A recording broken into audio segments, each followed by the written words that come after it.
صينية مكرونة بشاميل بالفراخ، أكلة كده فخمة وبتتشال من الفرن ريحتها تعمل دوشة في البيت وتطلع كريمي وجوسي من جوه بالظبط زي المطاعم. أول حاجة، حشوة الفراخ. في طاسة على نار متوسطة نحط 2 معلقة كبيرة زيت، واحدة بصلة متوسطة مفرومة، نقلب دقيقتين لحد ما تدبل، ننزل بنص كيلو فراخ مفرومة ونفضل نقلب لحد ما لونها يتغير. بعد كده نحط 2 طماطم مفرومين ونسيبهم على النار حوالي 15 دقيقة. التوابل: 1.5 معلقة صغيرة ملح، نص معلقة صغيرة فلفل أسود، نقلب كويس ونطفي النار.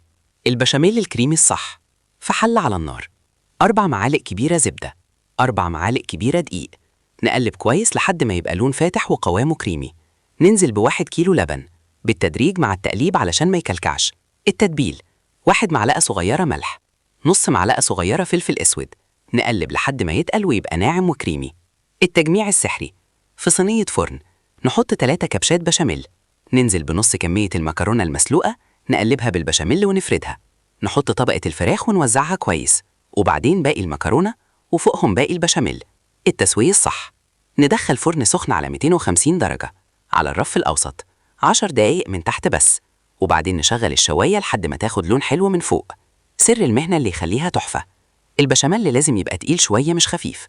حطي شوية كريمة مع اللبن لو عايزة طعم أغنى. سيبيها تهدى 10 دقايق قبل التقطيع علشان تمسك نفسها. وبكده عندك صينية مكرونة بشاميل بالفراخ، كريمي وجوسي وطعمها ولا أجدع شيف. ما تنساش تصلي على الحبيب، اعملي لايك وشير علشان نوصل لأكتر عدد ممكن. اللايك مش هيفرق معاك، لكن بيفرق معايا جدا علشان نقدر نستمر وننشر كل جديد.